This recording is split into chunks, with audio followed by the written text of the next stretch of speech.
తాకట్లో ఉన్న బంగారాన్ని విడిపించి ఆ రోజున మార్కెట్ ధర కట్టి మిగిలిన డబ్బును మీకు అందిస్తుంది కొమ్మూరి గోల్డ్.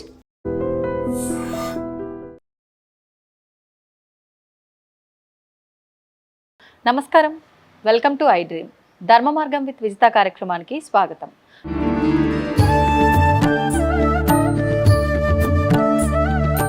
ప్రస్తుతం మనతో పాటు ఉన్నారు శ్రీ విద్యా ఉపాసకురాలు శ్రీ మాతా అన్నపూర్ణానంద గారు. ఇప్పుడు మాతాజీతో మాట్లాడి మరిన్ని విషయాలు తెలుసుకుందాం. ముఖ్యంగా మనం ఆచరిస్తున్న పనులను బట్టే కానివ్వండి, మనం ఏదైతే పని చేస్తుంటామో నిత్యము కూడా ప్రతి ఒక్క దాంట్లోనూ ఎన్నెన్నో సందేహాలు ఉంటూ ఉంటాయి.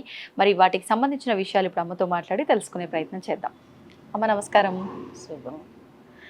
అమ్మ, రుణానుబంధ రూపేణ పశు పత్ని సుతాలయ అంటూ ఉంటారు. అంటే రుణానుబంధంతో మనకు ఏర్పడ్డ ప్రతి బంధం కూడా ముడిపడి ఉంటుంది అని చెప్పి అంటూ ఉంటారు. అంటే దీన్ని ఏ రకంగా తీసుకోవాలంటారమ్మా?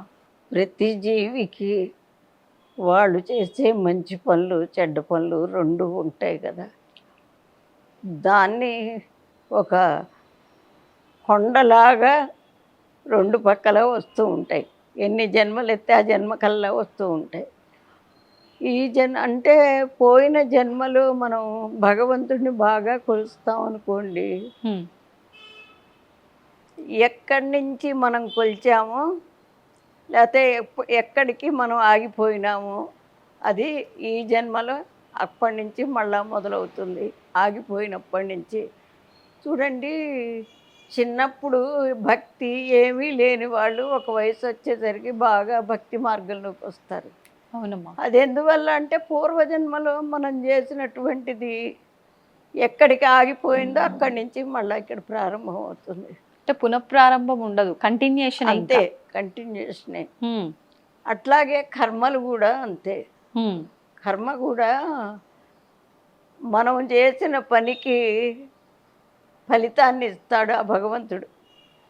ఇప్పుడు భగవంతుడికి ఇక రంగు రూపు అవి ఏమీ లేవు, ఒక్కటే ఏకమే. ఆయన ఆడ మగ అట్లాంటివి అసలు లేనే లేవు. అందువల్ల భగవంతుడు మనకిచ్చే పుణ్యం కానీ పాపం కానీ, పుణ్యాన్ని అనుభవిస్తే పుణ్యం ఎక్కువగా ఉంటే ఈ జన్మలో పుణ్యం ఇంకా చేసుకుంటూ పాపం అనేది అసలు లేకుండా పోతుంది. అప్పుడు వాళ్ళకి దేవలోకంలో స్థానం దొరుకుతుంది, అమ్మవారి దగ్గర అయ్యవారి దగ్గర. అందుకని మనం ఆ చేసే కర్మలు కూడా మనసుతో చేసినా కూడా మంచి చేసినా మంచి కర్మ, చెడు చేసినా చెడు కర్మ. వాచ అంటే మాట్లాడటం, ఆ మాటతో కూడా చెడు అనేది రాకూడదు. మంచి రావచ్చు. ఆ మంచి కూడా మనం ఎంత మంచి మాట్లాడితే అంత పుణ్యం.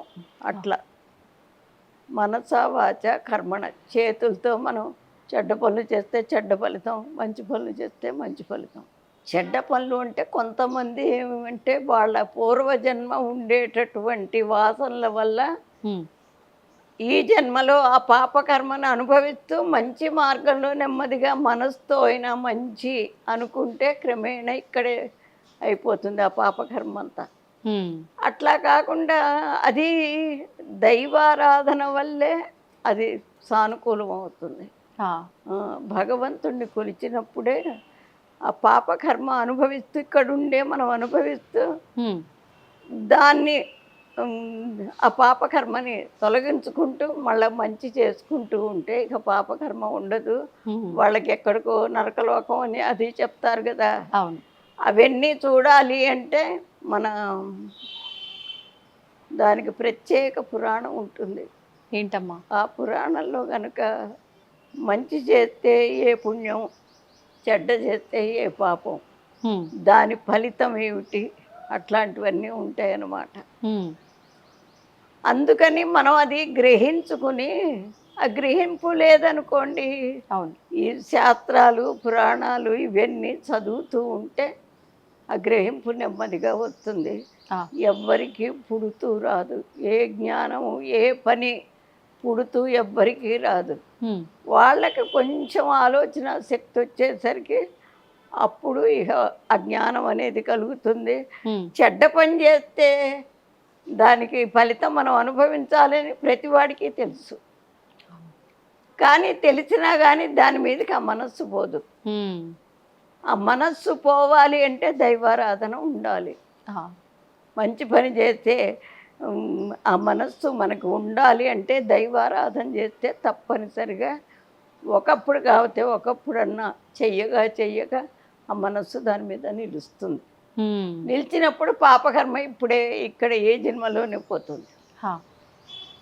ఈ పాపకర్మ అనుభవించకుండా మనం ఇక్కడ ఈ జన్మలో అనుభవించకుండా చనిపోతే పైలోకంలోకి వెళ్ళిన తర్వాత ఖచ్చితంగా అనుభవించాలి.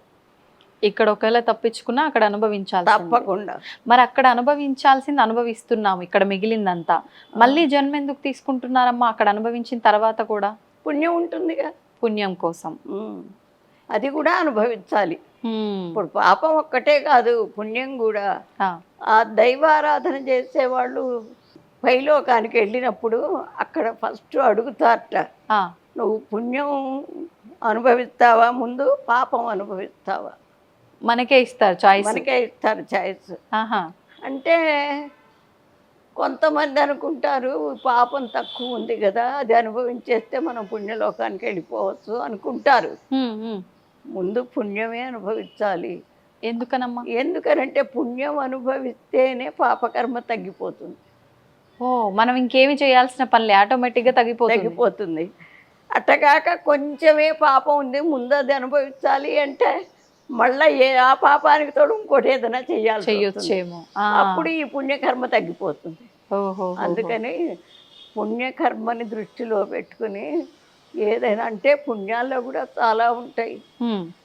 ఆకలి ఉన్నవాడికి అన్నం పెట్టడం, మరి మనం చేసే పనులలో కూడా ఒక ఆకలనే కాదమ్మా, మాట సాయం. అవును, ఆ మాట వల్ల అవతల వాడి మనస్సు ఒక దోవలో పడి ఓహో ఈ పని చేస్తే మనం ఈ కష్టం నుంచి బయటపడతాం అనేది తెలుస్తుంది. అట్లాగే మనస్సుతో మరి శరీరంతో మరి మాటలతో రకరకాలు ఉన్నాయి మనం సేవ చేయాలి అనుకుంటే. కానీ ఇప్పుడు మానవుడు ఏంటంటే అన్నీ డబ్బుతో అయిపోతాయి అని అనుకుంటున్నాడు.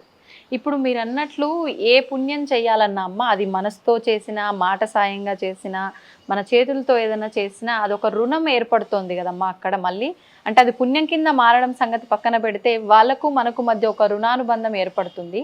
దాంతోటే మళ్ళీ మనం తర్వాతి జన్మకి మన బంధాలన్నీ ఏర్పడుతున్నాయి అని కూడా అంటారు కదమ్మా. అట్లాంటిది ఏమి ఉండదు.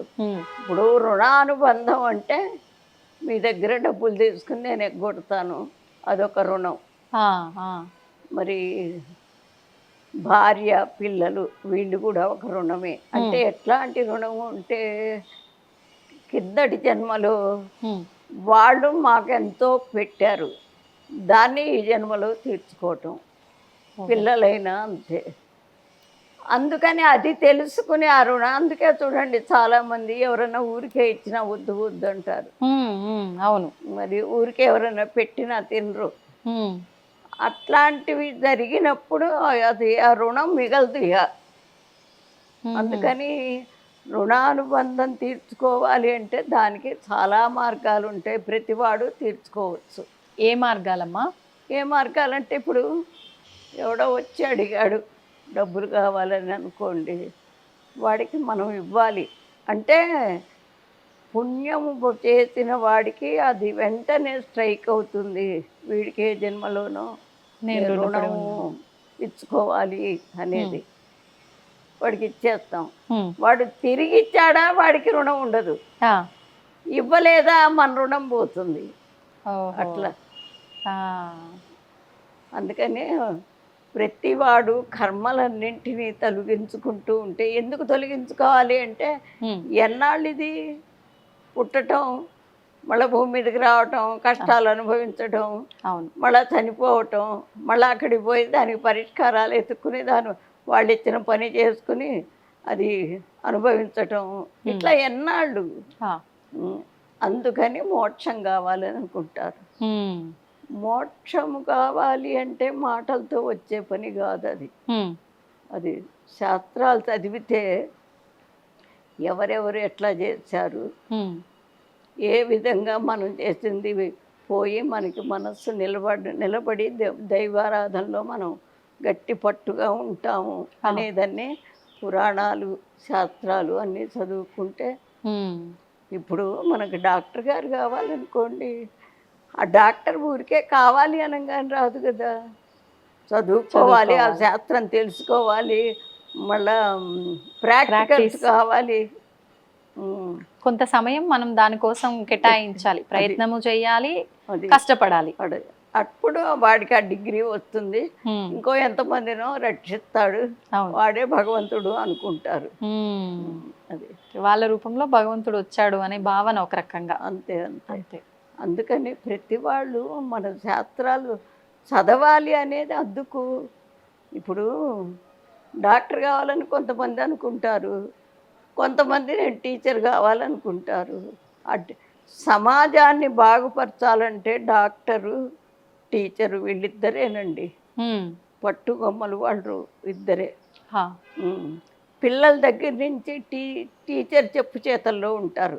అవును, టీచరు ఇంట్లో వినని పిల్లలు కూడా మా టీచర్ అదంటుంది ఇదంటుంది అమ్మో అవును అంటారు, భయపడతారు. అందుకని టీచర్లు సరైన మార్గదర్శకులుగా ఉండి సమాజాన్ని బాగు చేయటానికి వాళ్ళకి చాలా హోప్స్ ఉన్నాయి. అది తెలుసుకుని వాళ్ళకి తగిన దానివల్ల వాళ్ళకేమి నష్టం కాదు కదా. ఇప్పుడు ప్రత్యేకం అంటూ ఏమీ కాదు, డబ్బు ఖర్చు కాదు, అది గవర్నమెంట్ డబ్బు ఇస్తుంది. ఆ ఉన్న జ్ఞానాన్ని ఆ పిల్లల్లో చొప్పింపజేసి. మొన్న వైజాగ్ నుంచి వస్తుంటే ఒకతను బాగా సూటు బూటేసుకుని ఉన్నాడు, గబగబా వచ్చి నా కాళ్ళకి దండం పెట్టాడు. ఎవరు నాయన నువ్వు అన్నా. నేనండి టీచర్ గారు, మీ దగ్గర చదువుకున్నా కదా, నేను అక్కడ వైజాగ్ హాస్పిటల్లో డాక్టర్ని అని చెప్పాడు. మరి అట్లా గుర్తుంచుకునే వాళ్ళు ఎంతమంది. అందుకని భగవంతుడిని అన్నా ఒక మాట అనొచ్చేమో కానీ టీచర్ని అసలు ఒక్క మాటకు అనకూడదు. వాడికి చెప్పింది కాక వాడు పెళ్లి చేసుకుని పిల్లలందరినీ ఆ టీచర్ చెప్పిన